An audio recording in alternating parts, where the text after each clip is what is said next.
Pinuna ni Senador Rodante Marcoleta ang hindi pagpapatawag ng pagdinig ng Senate Blue Ribbon Committee kaugnay sa akusasyon ng 18 nagpakilalang dating security aide ni Zaldico na umano'y nag-deliver ng pera sa ilang mga politiko.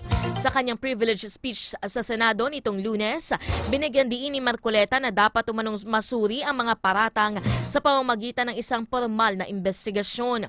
Matatanda ang nauna ng ipinahayag ni Senate Blue Ribbon Committee Chairperson Senator Ping Lacson na pinag-aaralan pa nila ang kredibilidad ng mga nagpakilalang dating Marines at uniform personnel at ang nilalaman ng kanilang mga testimonya bago magpasya kung magpapatawag ng pagdinig.